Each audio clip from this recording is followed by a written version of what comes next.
Hello my dears, welcome to science Sara classes. Next topic आज हम पढ़ने वाले हैं सॉल्युबिलिटी ऑफ सब्सटेंसेस। सब्सटेंसेस की सॉल्युबिलिटी यानी कि घुलनशीलता। सॉल्युबल प्लस एबिलिटी, इन दो वर्ड से मिलकर बना है सॉल्युबिलिटी। ठीक है, किसी भी सब्सटेंस को कितना वो घुल सकता है उसी को बोलते हैं सॉल्युबिलिटी। ग्रेड 8 क्यूरोसिटी चैप्टर 9, आप चैप्टर 9 में क्लास 8 के चैप्टर 9 में आप पढ़ चुके हैं। यू हैव लर्न, क्या सीख चुके हैं? The maximum amount of solute that dissolves in a fixed quantity of solvent 100 ml or 100 gram is called its solubility at a given temperature। आपने क्लास 8 में ये पढ़ी थी बात कि मैक्सिमम अमाउंट ऑफ सोल्यूट की मैक्सिमम अमाउंट जो घुल जाती है सोलवेंट के एक फिक्स्ड क्वांटिटी में, यानी कि 100 ml या 100 ग्राम सोलवेंट ले लिया और उसमें एक मैक्सिमम अमाउंट ऑफ सोल्यूट जब आप उसमें घोलते हो तो उससे हम क्या कह सकते हैं? उसकी सोल्युबिलिटी कह सकते हैं एट अ गिवन टेम्परेचर। मतलब एक फिक्स टेम्परेचर पर हम ये बात करेंगे। फिक्स टेम्परेचर क्यों? क्योंकि अगर हम टेम्परेचर चेंज करते हैं तो उससे सोल्युबिलिटी चेंज हो सकती है। फॉर एग्जाम्पल, लाइक हम पानी में नमक घोल रहे हैं, हमने एक गिलास पानी लिया और उसमें हम नमक घोल रहे हैं। तो नमक घोलते हुए आपने उसमें 5 स्पून नमक डाल दिया, ठीक है। अब वो घुलना, मतलब उसमें घुल गया। 5 स्पून के बाद उसमें घुलना बंद हो गया। अब आप उसे क्या करते हो? हीट करते हो। हीट करने से क्या होगा? गर्म होगा, और गर्म होने की वजह से आप उसमें और सॉल्ट डालोगे तो वो भी घुल जाएगा। तो इससे क्या हुआ? उसकी सॉल्युबिलिटी के बारे में आप बात नहीं कर पाए, क्योंकि वो कितना घुल रहा है आप नहीं बता पा रहे हो। इस करके सॉल्वेंट की क्वांटिटी फिक्स होनी चाहिए और एक टेम्परेचर जो है वो फिक्स होना चाहिए, तब आप बात कर सकते हैं किसी की सॉल्युबिलिटी की बात। A solution that cannot dissolve any more solute at that temperature is called a saturated solution। ये कह रहा है कि एक सॉल्यूशन जो इसमें आप can not dissolve any more solute, मतलब उस सॉल्यूशन में और सोल्यूट को डिजोल्व नहीं कर सकते एट दैट टेम्परेचर, उसी टेम्परेचर पर। लाइक आप इसको ऐसे समझो फिर से, जैसे पहले समझ रहे थे कि 100 ml वाटर ले लिया, ठीक है, और उसमें आपने 5 स्पून क्या डाल दिया? सोल्ट डाल दिया। तो 5 स्पून सोल्ट डालने के बाद वो और नहीं घुल रहा है, तो उसको हम क्या बोल रहे थे? उसकी सोल्युबिलिटी, ठीक है। और मतलब मैक्सिमम जितना आप घोल पाए उसको हम क्या बोलते हैं? उसकी सोल्युबिलिटी। अब ये कह रहा है कि एक सॉल्यूशन जिसमें अब आप और नहीं घोल सकते, उसी टेम्परेचर पे, जिस फिक्स टेम्परेचर पे आप घोल रहे थे, ठीक है, तो उसी टेम्परेचर पे अगर आप और मैक्सिमम नहीं घोल पा रहे, एक लिमिट पे पहुंच चुके हो, तो उस सॉल्यूशन को हम क्या नाम दे देंगे? Saturated solution. मतलब वहां पे जो सोल्यूट था उसकी क्या बन गई? सोल्युबिलिटी। और जो सॉल्यूशन आपके पास तैयार हुआ है उसको हम क्या बोलते हैं? Saturated solution. सैचुरेटेड का मतलब ही होता है ठहरना, यानी कि अब वो रुक गया, अब सॉल्यूशन और आप नहीं बना सकते, ठीक है। तो इसको हम बोलते हैं पर्टिकुलर टेम्परेचर पर जब सोल्यूट घुलना बंद हो जाए तो वो जो सॉल्यूशन आपके पास होता है that is called saturated solution. Why do we mention the temperature? Temperature की बात हम क्यों कर रहे हैं? अभी पहले भी हमने इस बारे में डिस्कस किया है। This is because the solubility of a solid solute in a liquid solvent generally increases with temperature.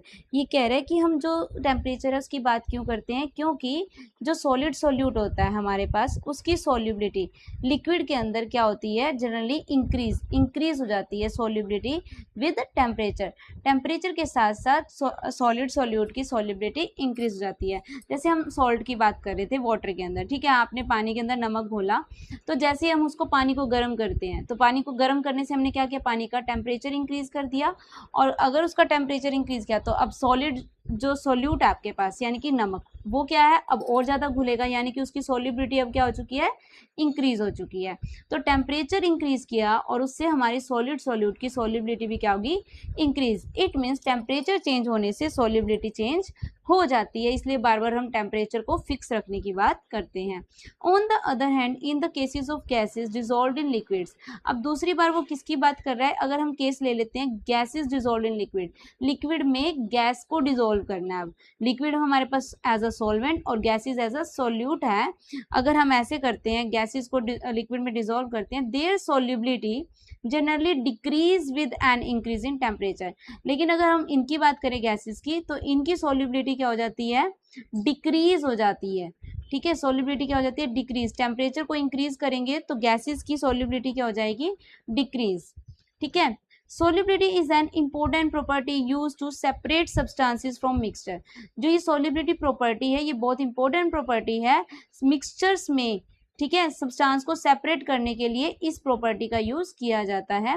Let us explore it further, और आप आगे अब इसको एक्सप्लोर करोगे कि किस तरह से हम इसको सेपरेट करते हैं, किस तरह से सॉल्युबिलिटी प्रॉपर्टी का हम यूज करेंगे। ठीक है, अब यहाँ पे एक लाइन थी, यही गैसेस डिसॉल्व इन लिक्विड्स, और इसकी कैसे जो सॉल्युबिलिटी है वो चेंज होती है। Late us understand.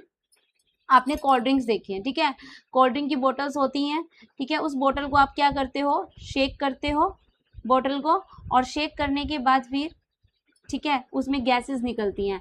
या फिर अगर आपको पता हो, अगर बोतल एक तो ठंडी बोतल होती है, ठीक है, उसमें कार्बन डाइऑक्साइड होती है कोल्ड ड्रिंक्स में, वो कार्बन डाइऑक्साइड गैस उसमें डिसॉल्व होती है। लेकिन यही अगर आप उसको शेक करके उसके अंदर एक हीट जनरेट कर देते हो, या फिर आप गर्म बोतल लेते हो और अगर आप उसे ओपन करते हो गर्म बोतल को, तो उसमें क्या होता है, जो गैसेस होती हैं वो क्या करती हैं, उसमें से एस्केप होने का मतलब उसमें एस्केप होने की ट्राई करती है। एस्केप यानी कि उससे बाहर निकलने की ट्राई करेगी बोतल से। ठीक है, तो जब गैसेस बाहर निकलेंगी, इट मीन्स क्या है, हीट होने की वजह से जो पार्टिकल्स हैं उसके अंदर, वो उसके अंदर घुले नहीं हुए हैं, वो गैस बन के बाहर निकलने, बस जैसे ही ढक्कन खुला वो गैसेस जो है वो बाहर निकल जाएगी। तो इट मीन्स उसकी जो सॉल्युबिलिटी थी वो अब क्या हो चुकी है, कम, क्योंकि उसका टेम्परेचर जो है बोतल का वो क्या हो गया है, ज़्यादा। तो टेम्परेचर इंक्रीज होने से सॉल्युबिलिटी किसकी डिक्रीज हो जाती है, गैसेस की। ठीक है, इसको याद रखना और आगे हम इसको एक्सप्लोर करेंगे। Next activity 5.2, let us represent solubility graphically. अब हम सॉल्युबिलिटी को ग्राफिकली रिप्रेजेंट करेंगे। ग्राफ में कैसे हम रिप्रेजेंट कर सकते हैं। Let us understand, consider water as a solvent and compounds A and B as the solutes. आपने वाटर को एज अ सॉल्वेंट कंसिडर करना है, ठीक है। कंपाउंड ए और बी सॉल्यूट की तरह काम करेंगे। दोनों ही कंपाउंड के लिए यानी कि ए और बी के लिए सॉल्वेंट क्या रहेगा, वाटर, और सॉल्यूट हमारे पास क्या हो गए, ए और B. Each substance has a different solubility. A और बी सॉल्यूट, दोनों ही सॉल्यूट की जो सॉल्युबिलिटी है वो क्या है, अलग अलग है। A graph of solubility versus temperature is called a solubility curve. एक ग्राफ किसके बीच का, सॉल्युबिलिटी वर्सेस टेम्परेचर, उसको हम क्या कहते हैं, सॉल्युबिलिटी कर्व। यानी कि जो ग्राफ हम ड्रॉ करेंगे या हम देखेंगे कि ग्राफ जो बना होगा, उस ग्राफ को हम क्या बोलेंगे, सॉल्युबिलिटी कर्व बोलेंगे, अगर वो ग्राफ किसके बीच में बना हुआ है, सॉल्युबिलिटी और टेम्परेचर के बीच में। आगे क्या कह रहे हैं, the solubility curve for A and B as solutes are shown in figure. ये हमारे पास फिगर दे रखी है, इसमें सॉल्युबिलिटी कर्व दिखा रखी है। The x axis shows temperature degree Celsius. जो हमारा कर्व था, सॉरी ग्राफ था, वो किसके बीच में था, सॉल्युबिलिटी वर्सेस टेम्परेचर, यानी कि एक साइड सॉल्युबिलिटी है और एक साइड क्या है, टेम्परेचर। तो एक्स एक्सिस पे हमारे पास क्या ले रखा है, टेम्परेचर डिग्री सेल्सियस में, whereas the y-axis indicates the solubility of the solute in grams पर 100 ग्राम ऑफ वाटर। मतलब वाटर हमने 100 ग्राम लिया है और उसमें सॉल्यूट की अमाउंट है, कितनी भी हो सकती है, वो कितने ग्राम्स है, वही सॉल्युबिलिटी उसकी मेंशन कर रखी है कर्व के साथ अकॉर्डिंग। अब हम इसको समझते हैं किस तरीके से, ठीक है।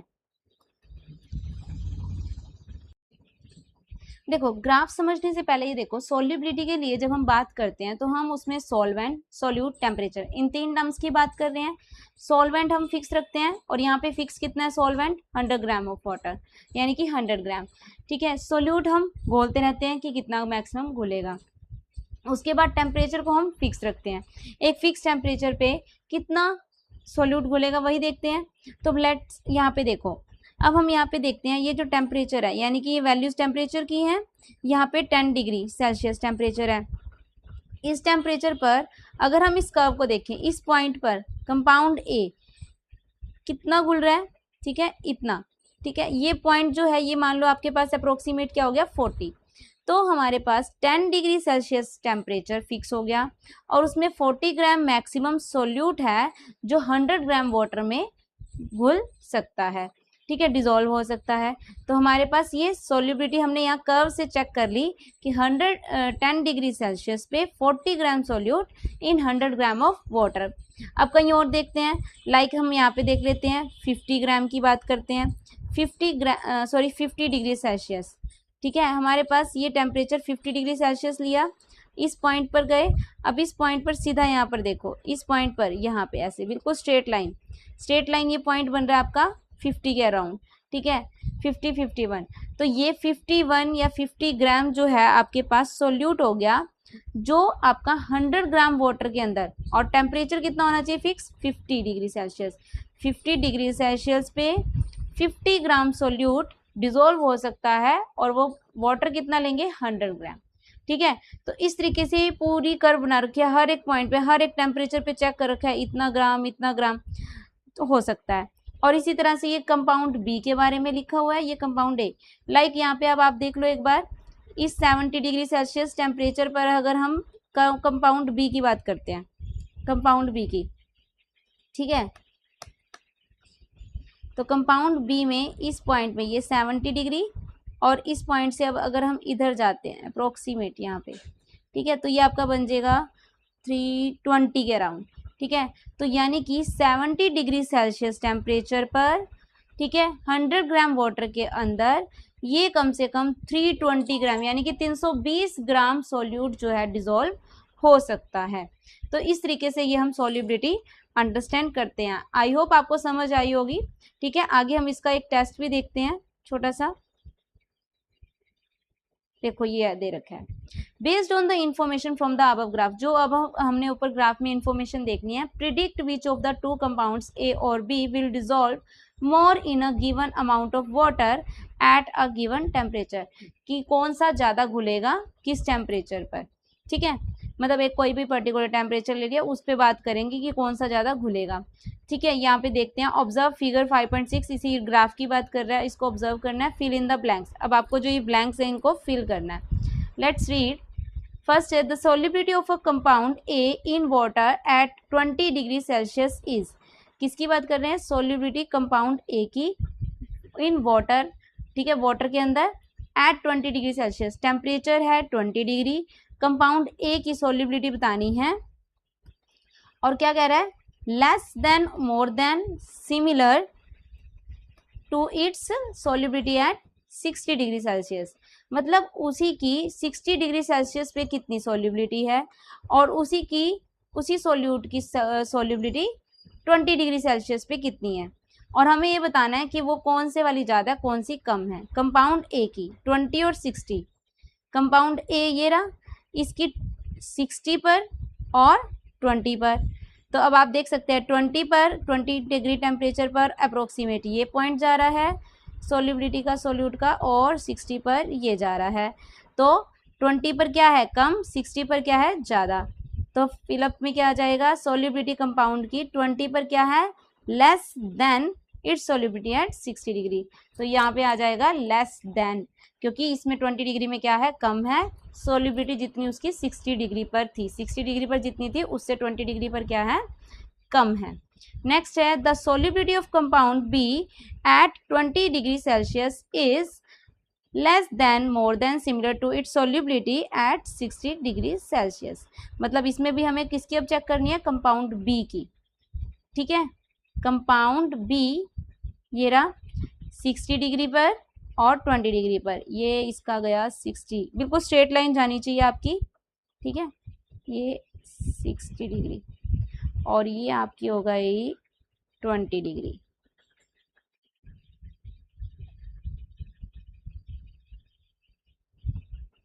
अब यहाँ पे देखो, ये जो आपके पास जाएगा ये कुछ अप्रोक्सीमेट ये पॉइंट आया, और यहाँ पर ये कुछ अप्रोक्सीमेट ये वाला पॉइंट आया, तो यहाँ पर भी 20 डिग्री पे क्या है, सॉल्युबिलिटी कम है, 60 डिग्री पे सॉल्युबिलिटी क्या है, ज़्यादा, तो यहाँ पे भी क्या आ जाएगा आपका, सॉल्युबिलिटी कंपाउंड बी की 20 डिग्री पर क्या है, लेस देन है at solubility at 60 degree, 60 degree से क्या है, 20 डिग्री पर सॉल्युबिलिटी कम है।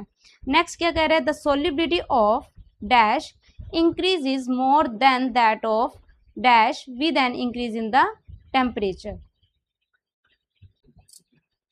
तो इसमें अब ये क्या कह रहा है कि सॉल्युबिलिटी ऑफ किसकी, कंपाउंड की बात कर रहे हैं, यहाँ पे कौन सा कंपाउंड की सॉल्युबिलिटी इंक्रीजेस होती है मोर देन दैट ऑफ कौन से कंपाउंड की, with an increase in temperature, temperature के साथ साथ, with an increase in temperature, temperature के साथ साथ solubility of compound A increases more than that of compound B, या तो ऐसे आएगा या फिर आएगा solubility of compound B increases more than that of compound A, यानी कि किसी एक की सॉल्युबिलिटी ज़्यादा हो रही है, ठीक है, टेम्परेचर के साथ साथ दूसरे के कंपैरिजन में। अब देखो यहाँ पर आप यहाँ पर कर्व्स को ऑब्जर्व करो सिंपल, ठीक है। एक ये कर्व रही और ये कर्व। अब टेम्परेचर के साथ साथ इसमें इंक्रीज आ रहा है, लेकिन ये देखो स्टार्टिंग में बिल्कुल इतना था और यहाँ पे मैक्सिमम टेम्परेचर पर अप्रोक्सीमेट ये लास्ट में इतना सोल्युबिलिटी में चेंज आया। और इसमें अगर देखें तो स्टार्टिंग में ये सोल्युबिलिटी और टेम्परेचर के साथ साथ ये इतना, ठीक है, अप्रोक्सीमेट इतना ये पहुंच गया। तो ये डिफरेंस क्या है, ज़्यादा है एज कंपेयर टू इट। तो सोल्युबिलिटी इसमें क्या हो रही है, इंक्रीज ज़्यादा हो रही है टेम्परेचर के साथ साथ, और इसमें टेम्परेचर के साथ साथ सोल्युबिलिटी कम हो रही है, ठीक है। तो पहले हम क्या लिखेंगे, कंपाउंड बी, और फिर हम क्या लिखेंगे, कंपाउंड ए।